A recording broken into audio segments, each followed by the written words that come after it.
Boas, malta, voltei. Finalmente. Estou ansioso para gravar este vídeo porque eu tenho tanta coisa para falar, tenho tantos vídeos prontos a gravar e eu, pronto, só vos queria dar as boas notícias que passei a tudo, está tudo feito. Ahm, Estou livre, finalmente. Vou começar a postar Reels também no Insta, provavelmente vou criar uma conta no Insta e é isso. Temos muita coisa para falar, vamos diretos para o vídeo. Um, Queria-vos pôr a par um bocado do meu portfólio. Continuo com 74% num ano, extremamente a dar outperform à, à SP500, por isso vamos a isso.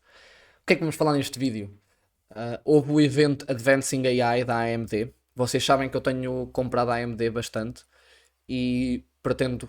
A minha posição está praticamente fechada, mas vou-vos falar aqui um bocadinho disto. Vamos responder a algumas questões, que é o quão mais ela consegue subir, porque ela subiu 20% no último mês, mas já vamos falar disso. E o quão mais ela consegue subir. Se subir muito, vamos ter problemas em termos de preço-valor, ou seja, em termos de ficar muito cara. Vamos responder a essas duas perguntas. Ahm, Depois vamos falar sobre o Fed, a Reserva Federal, o Banco Central Americano, a última reunião, e vamos falar sobre as taxas de juro. Um, e o meu conselho para investidores vai ser a terceira coisa, para a segunda metade de 2025. O que é que vamos falar um bocado de umas partes psicológicas, vocês depois vão perceber. Vamos a isso. Queria-vos dizer que estamos oficialmente, hoje é dia 2 de julho, estamos oficialmente, um, porque esta pergunta que eu fiz foi dia 27, mas hoje é dia 2. Estamos oficialmente no terceiro trimestre do ano, ou seja, na segunda metade de 2025, e começamos com uma outperform absurda da AMD sobre a Nvidia. Quem está por dentro do mercado sabe que a Nvidia tem dado uma tarefa à AMD em termos de performance no último ano e meio. E aquela queda que a AMD teve grande foi bastante por causa de timing. As pessoas falharam um bocadinho o timing na AMD, achavam que a Nvidia vai começar a bombar, a AMD vai começar a bombar junto com a Nvidia, coisa que não aconteceu. Mas agora está a virar um bocadinho o papel. A AMD com 20%, comprada a Nvidia com 12%, comprada a SP500 com 5% no último mês. O que também é bom para a SP500, dado que a média dela de retorno é 10% num ano, fazer 5% neste mês, o problema é o que é que vai acontecer depois. Vamos falar sobre a AMD. Eu quero entrar aqui para dentro para vos mostrar tanta coisa. Lisa Su, a diretora executiva da AMD, um dos melhores diretores executivos, eu falo em masculino porque engloba todos, uma das melhores diretoras executivas do mundo. Absurdamente bem disposta sempre. Adoro ouvir esta mulher falar. Fantástica. Um gênio. Ora bem, o que é que eles. Vamos falar aqui um bocadinho de. Vou resumir o que se foi falado no evento. Também isto não vocês não comecem a ver agora aqui páginas brancas com texto e a pensar que isto é uma seca. Isto não é uma seca. Eu vou-vos tentar colocar isto de uma forma simples. O que é que acontece? Para treinar inteligências artificiais é preciso AI agents, agentes de inteligência artificial para as treinar. E esses agentes têm que ter acesso à internet, tal como vocês têm que ter acesso à internet para verem este vídeo. E o que eles estão a começar a ver é o equivalente, o que está ali escrito: What we're actually seeing is we're adding the equivalent of billions of new virtual users to the global compute infrastructure. Ou seja, nós estamos a adicionar a bilhões de novos utilizadores virtuais. Utilizadores virtuais não são pessoas, utilizadores como nós, são utilizadores virtuais, agentes, para treinar inteligências artificiais, large language models. Estamos a ver bilhões de novos utilizadores virtuais a entrar na infraestrutura de computação global para treinar essas inteligências artificiais. E isso requer o quê? Quantos mais inteligências artificiais e melhor a inteligência artificial se torna, mais agentes de inteligência artificial vão ser precisos para treinar esses modelos de inteligências artificiais. E para haver mais agentes, tem que haver mais quê? Mais poder de computação. Isso significa o quê? Mais chips da AMD e da Nvidia a serem vendidos. Percebem? Agora porque é que a Nvidia é a AMD? É por causa disto. Estes chips todos vêm de uma necessidade absurda. E ela disse que AI isn't just a cloud or data center question now, ou seja, já não é uma questão de ajudar na cloud, nas infraestruturas de clouds, de centros de dados, ou seja, data centers. Um data center eu acho que muita gente sabe o que é, né? Mas é também agora uma questão de ao consumidor tipo de ponto final, ou seja, de o endpoint. O que é que quer dizer endpoint em inglês? É chegar mesmo à última parte de um sistema, ou seja, chegar ao hardware, chegar aos computadores, aos telemóveis, é nisso. And particularly the PC, we expect to see AI deployed in every single device. Nós estamos à espera de ver a inteligência artificial a ser colocada em todos os dispositivos. Todos. Tablets, telemóveis, eletrodomésticos, tudo se for preciso. Tudo. E isso é bom, não é? É bom para a AMD. Por isso.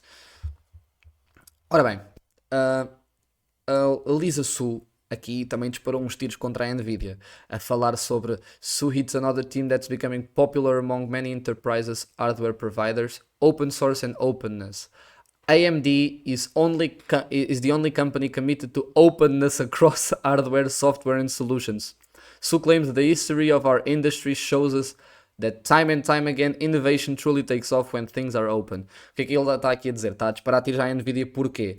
Porque, por exemplo, basicamente a Nvidia gosta de manter os chips deles e a computação que eles fazem dentro deles, dentro da empresa, ou seja, dentro deles, sim. Gostam de a manter mais privada e não torná-la open source, ou seja, 100% pública para todos os desenvolvedores poderem brincar e mexer. A AMD tem uma approach, ou seja, uma entrada diferente no mercado. Eles são 100% abertos, disponibilizam tudo publicamente para poder usar para eles. Basicamente o que ela diz aqui é a AMD é a única empresa focada em transparência e abertura no hardware, software e em soluções. A Lisa Su diz que a história da nossa indústria mostra-nos várias e várias vezes que a inovação só realmente começa a subir quando as coisas estão abertas. Ou seja, ela está aqui a disparar uns tiros contra a Nvidia por eles estarem sempre fechados e não quererem partilhar nada. É mais por aí. Discussão de primos. Porque eu não sei se vocês sabem, a Lisa Su, que é a diretora executiva da AMD, é prima do Jensen Huang, o diretor executivo da Nvidia. Sim, são primos. Pronto, a Lisa Su trouxe ao palco a Shia Sun, que é da xAI, uma empresa de inteligência artificial do Elon Musk, a explicar como é que o Grok utilizava os chips da AMD. O Grok é a inteligência artificial do Twitter, do X. Ela basicamente estava a dizer que usam os MI300. Os chips, aqui entrar um bocadinho nos chips. Os chips, o que vocês precisam de saber sobre chips não é serem génios. Eu não sou gênio nenhum. Chips da AMD. Os que estão neste momento no mercado é os MI300. Os que ela anunciou aqui neste evento foi os MI350 e falou dos MI400 em 2026. Na Nvidia temos os H100 e os H200. Eventualmente vamos ter os H300, provavelmente em 2026, 2027. Mas estas são as competições de chips que existem neste momento no mercado. Chips, super chips, né? Today I'm super excited to launch the ME350, our most advanced AI platform ever that delivers leadership performance across the most demanding models this series. Hoje eu estou super ansiosa para lançar os MI350. A série MI350 vai ter MI350, MI350X. A nossa plataforma de inteligência artificial mais avançada. E eu acho que eles depois falaram aqui. Ela disse que os MI350 vão ter 4 vezes mais performance que os MI300. E os MI300 são utilizados já pela Meta, Microsoft. Vimos ali xAI, o Grok. É assim, são tudo. Estamos a falar de um chip fantástico. E agora vem a diretora executiva dizer que vamos lançar agora um que vai ser 4 vezes melhor que aquele. E ela disse que o MI400, que vai ser lançado em 2026, vai ser 10 vezes melhor.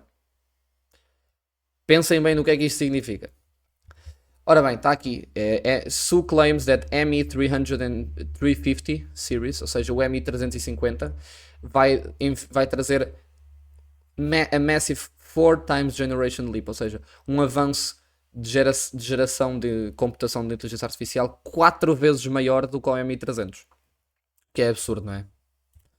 Um, Aqui eles também trouxeram mais gente, trouxeram malta, trouxeram, acho que foi a diretora do departamento de desenvolvimento de inteligência artificial da Meta, Facebook, Instagram, WhatsApp, a melhor empresa do mundo, na minha opinião. Trouxeram o vice-presidente do departamento também de inteligência artificial da Microsoft. Eles trouxeram só as maiores empresas do mundo. Eu não sei o quão importante é, se vocês estão a perceber o quão importante é que isto é, mas é absurdo. Um, Ele aqui falaram de uma coisa que passou um bocado despercebido, que é o Helios. O Helios foi a grande mudança na empresa.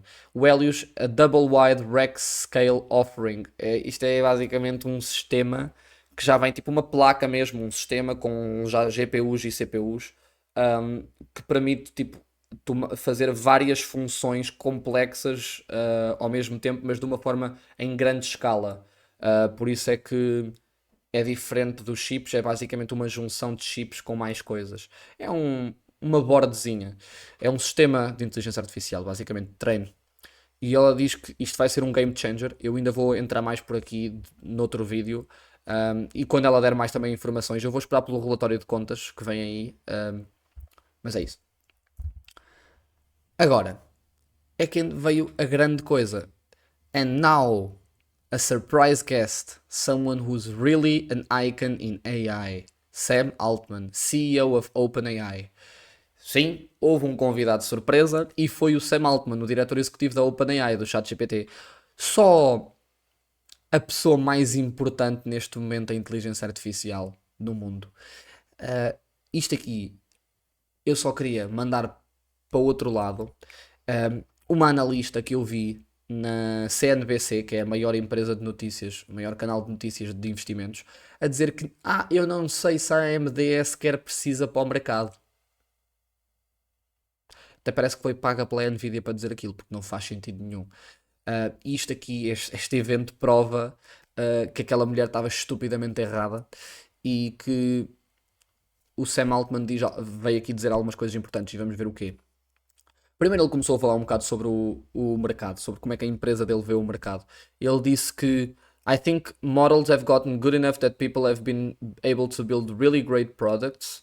Eu acho que os modelos de inteligência artificial têm ficado bons o suficiente que as pessoas têm conseguido construir produtos fantásticos e que ele basicamente diz que esta adoção rápida das pessoas pela inteligência artificial tem sido boa, mas ele tem ouvido cada vez mais e mais ouvir que estas ferramentas de inteligência artificial têm deixado de ser tão. Vamos. Estou curioso para ver o que é isto. Isto é engraçado. Olha aqui ela respondendo, que engraçado. Para agora serem realmente úteis. Agora estas ferramentas estão-se a tornar cada vez mais úteis, mesmo para empresas, mesmo para a criação de produtos, para a geração de ideias boas, etc. Isto é bastante importante, malta. Aqui, basicamente eles estão. O que é que ele disse? Ele disse: Turning to the hardware used to support OpenAI's platform like ChatGPT, Altman says the company is already running some work on the MI300, but we're extremely excited for the MI350. Ali está MI450, mas é MI350. Eles enganaram-se, provavelmente. Porque o MI450 só deve sair lá para 2027. Né? Se sair. Não sei como é que eles vão fazer os números. Mas ele está aqui a dizer MI350. O que é que ele disse? Ele disse basicamente que uma parte da empresa está a ser já está a funcionar à volta de MI300, mas nós estamos extremamente ansiosos, extremamente.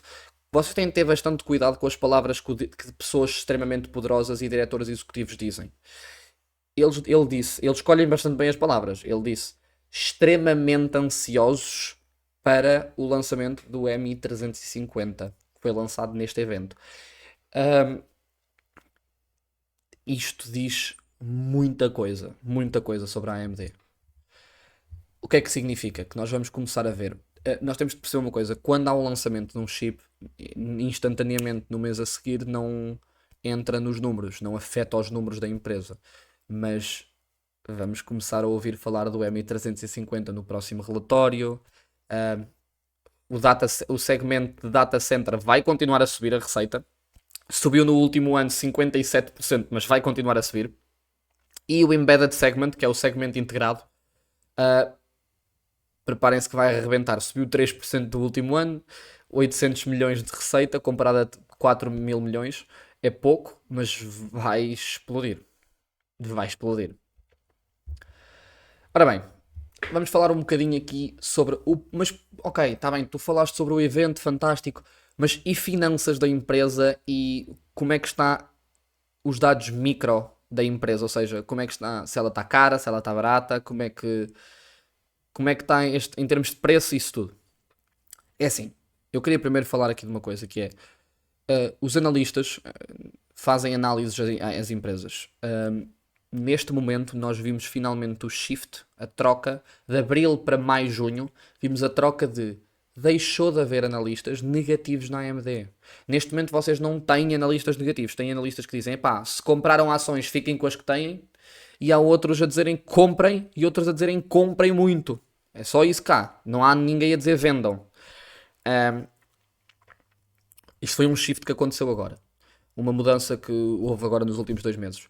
É assim, vamos focar-nos em junho. Temos, vamos dizer, 7, 8 pessoas, 7 ou 8 analistas a quererem comprar muito, 27 a dizer para comprar e 16 a dizer para manter.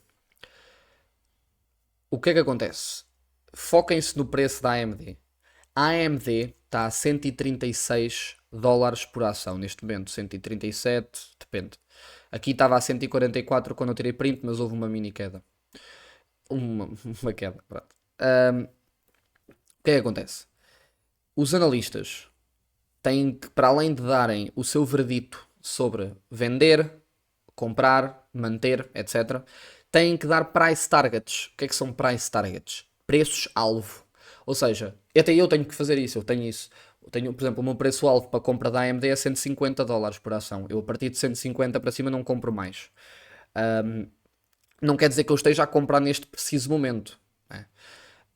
Mas o que acontece? Quando normalmente tu colocas um preço-alvo no sentido em que eu acho que este preço, os analistas quando publicitam o preço-alvo deles dizem, querem dizer que este preço é o preço que eu acho que a empresa vai nos próximos X anos ou meses. Esse é o problema, é que só temos analistas positivos, só temos analistas a dizer mantenham ou comprem.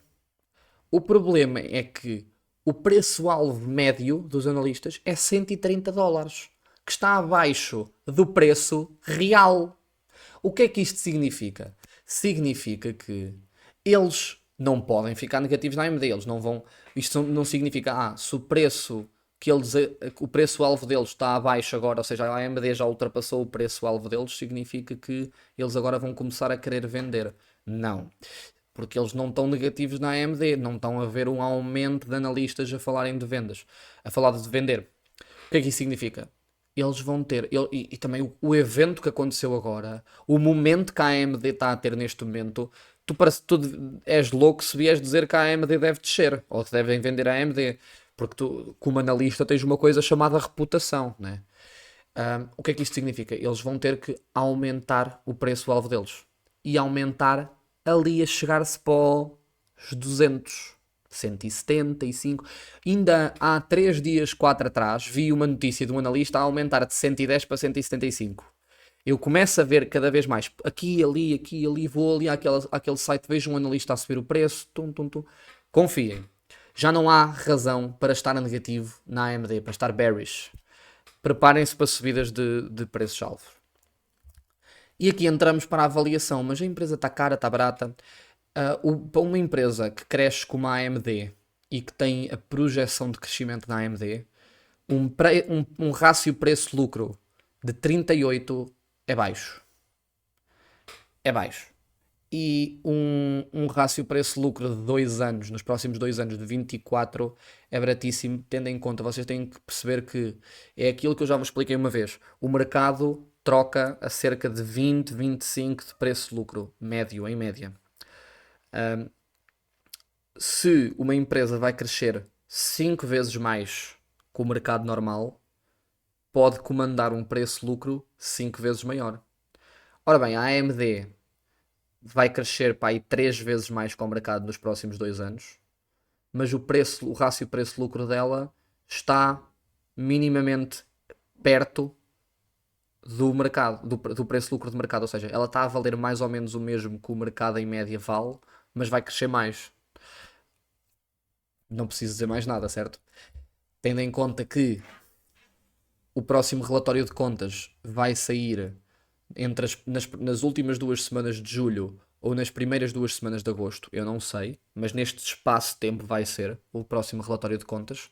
Ou seja, não está muito longe de chegar e eu estou ansioso. Eu até pensei em fazer uma live, de começar a fazer lives de relatórios de contas e dar a minha reação em direto. Não sei se isso seria interessante ou não, mas pronto.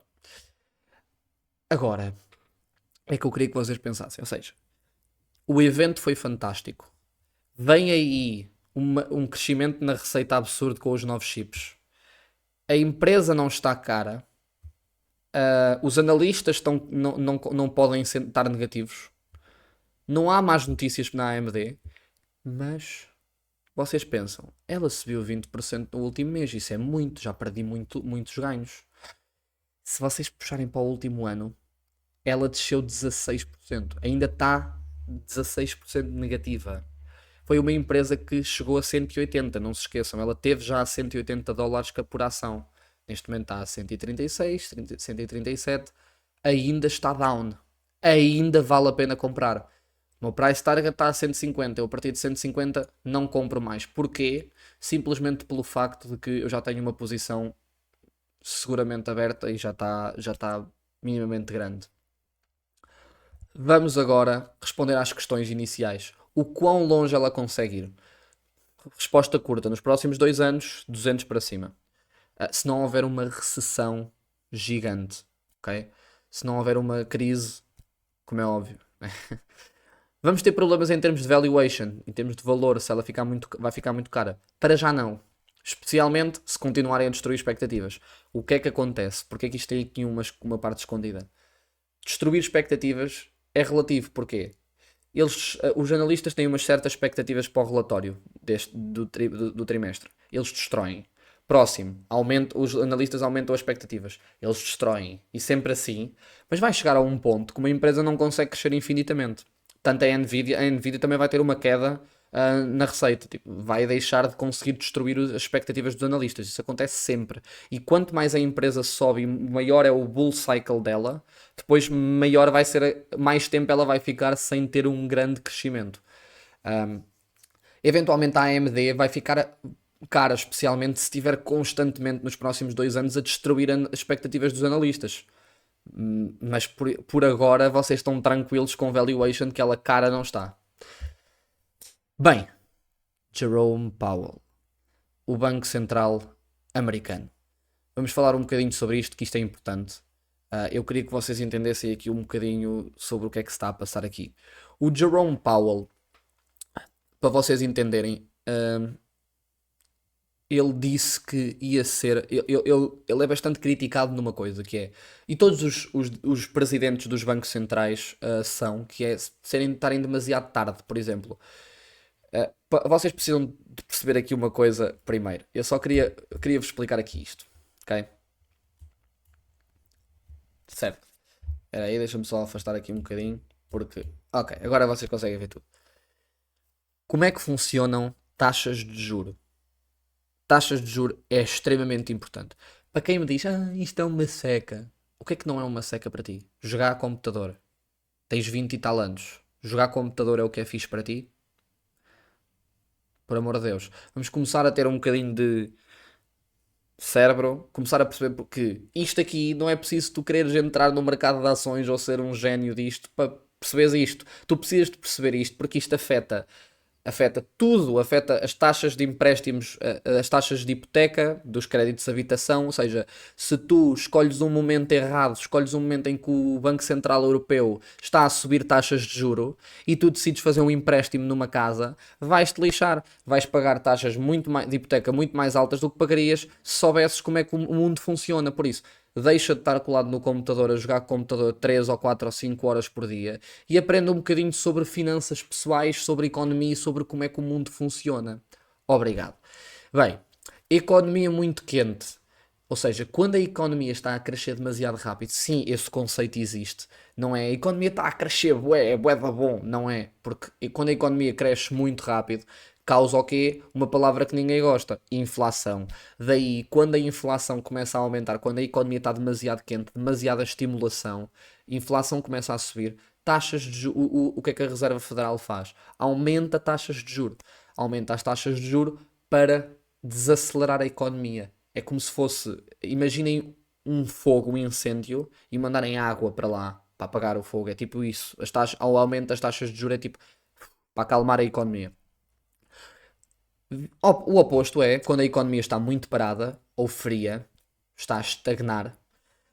As taxas de juros são descidas para estimular a economia, para haver mais empréstimos, para haver mais compra, tudo. As taxas de juros basicamente acalmam ou estimulam a economia bastante e afetam todas as outras taxas, todas. Porque a taxa de juro afetam indiretamente. Porquê? Porque a taxa de juro é basicamente os juros que os outros bancos pagam ao Banco Central. Ou seja, eu sou o Santander Tota. O Banco Central Europeu subiu a taxa de juro, ou seja, eu vou ter que pagar mais para lhe pedir dinheiro. Ele vai. O que é que vai acontecer? Eu vou ter que fazer o quê? Vou ter que aumentar as minhas taxas aos consumidores para não perder dinheiro. E é isso que acontece. Por isso é que as taxas de hipoteca e as outras taxas todas aumentam quando a taxa de juros aumenta e diminui quando a taxa de juros diminui. Um, Isto é tudo, está tudo interligado. O spread também está interligado aqui. Uh, os rendimentos dos tesouros também estão ligados a isto. Tudo isto é algo que vocês têm que ter uma mínima noção de como é que funciona para não serem. Quer dizer, para mim é igual, eu sei, não é? Eu estou-vos a explicar para quem quiser aprender. Ora bem, Fed Governor Waller says central bank could cut rates as early as July.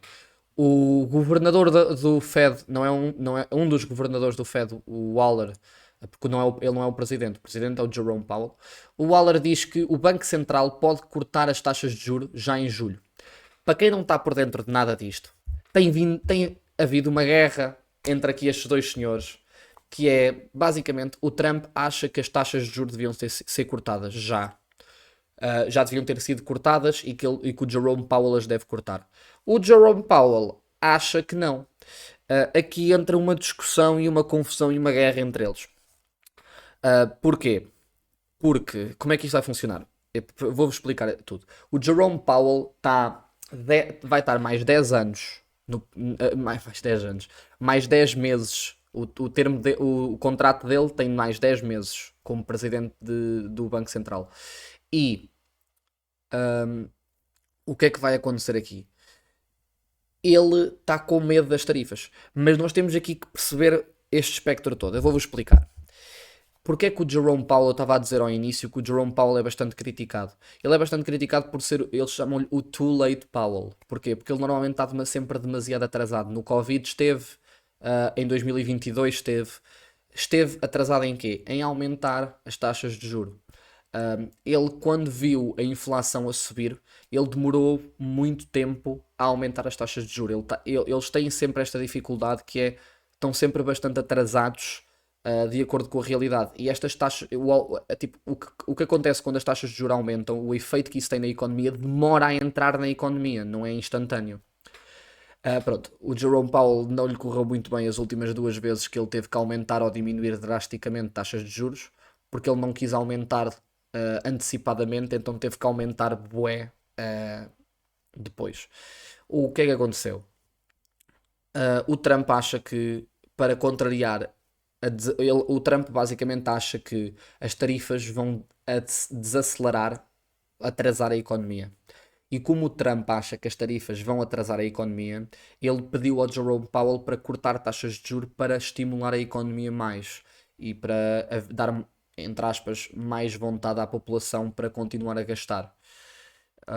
Coisa que o Jerome Powell não gostou, porque o Jerome Powell disse que bastantes analistas e feito análises no Banco Central americano que poderia vir inflação agora por causa das tarifas. Ou seja, como poderia vir inflação, cortar taxas de juro só iria piorar o estado da inflação. Ou seja, ele quis manter.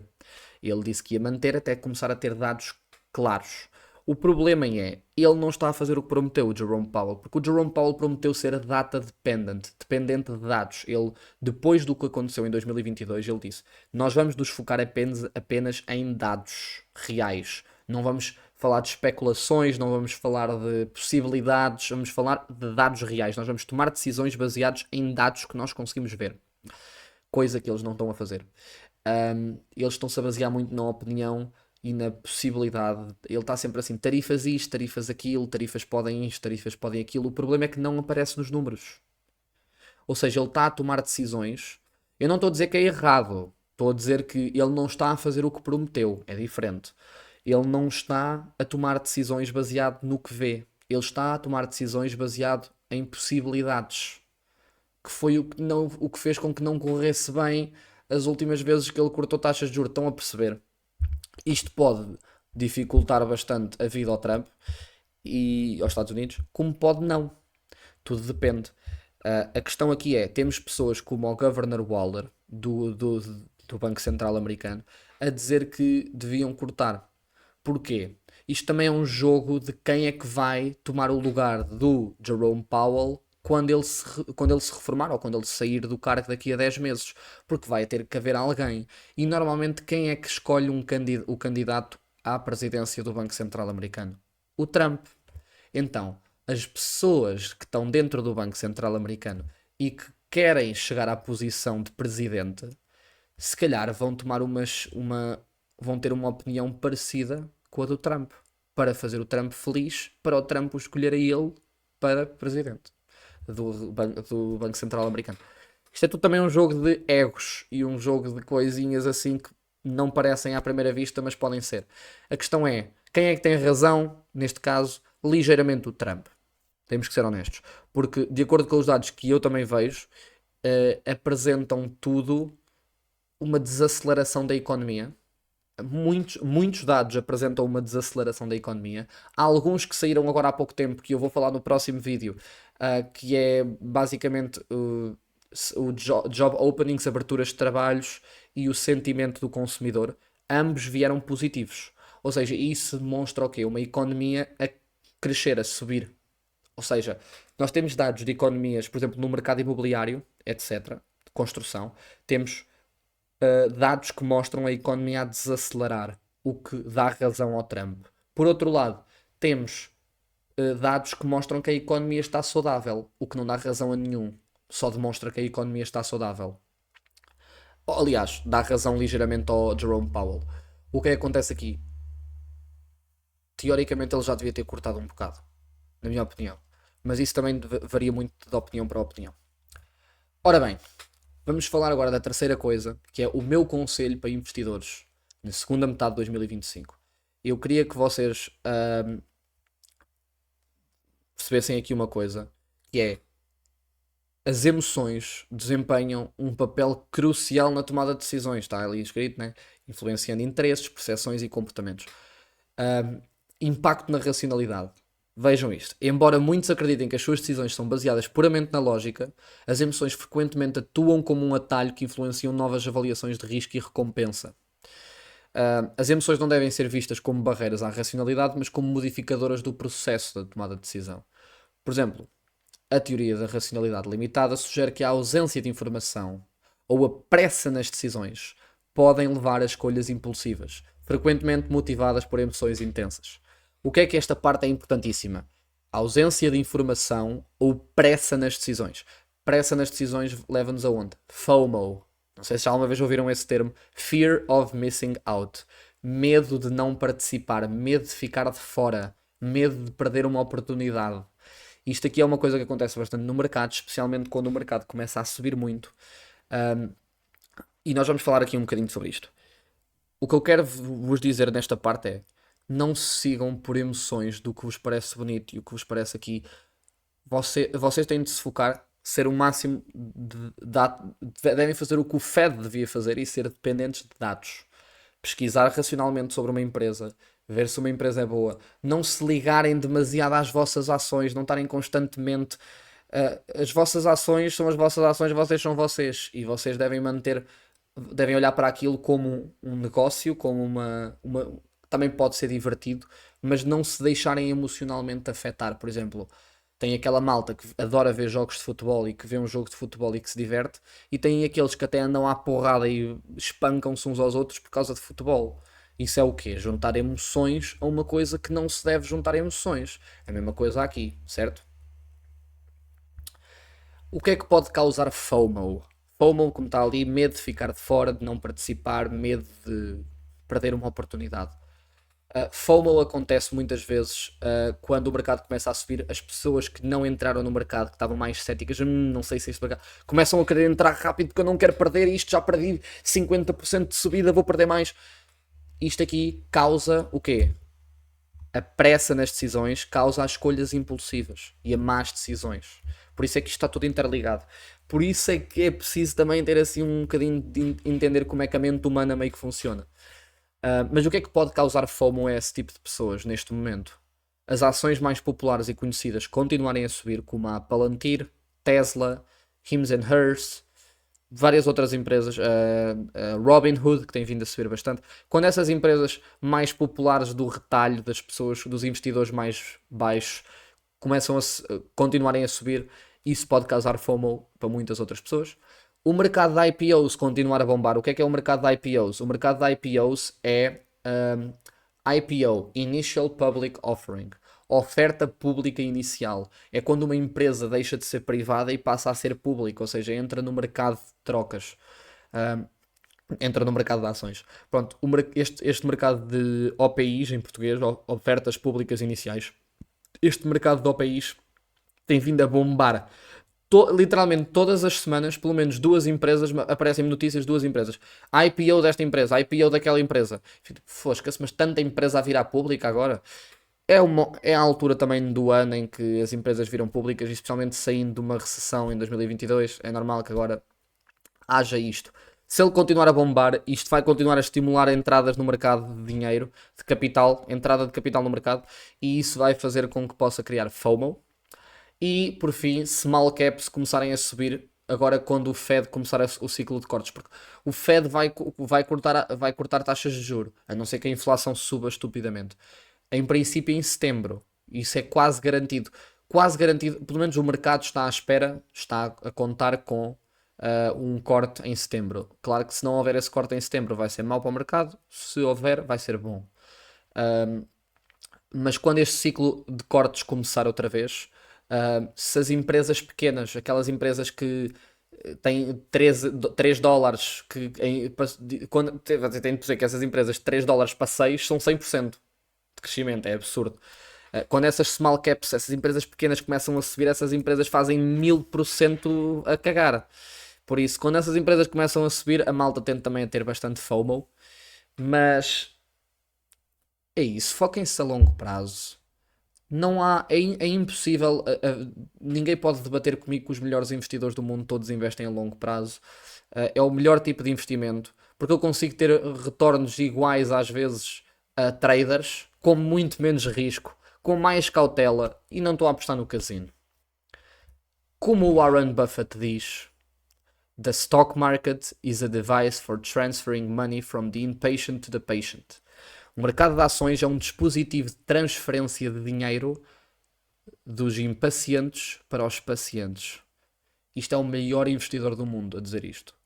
Por isso, sejam pacientes. Foca-te nos próximos 3 a 5 anos, não nos próximos 3 a 5 meses. Pesquisa, ser culto e quero aprender a ser curioso e aprende mais. E aí por este vídeo eu fico por aqui. Espero que vocês tenham gostado e até ao próximo vídeo.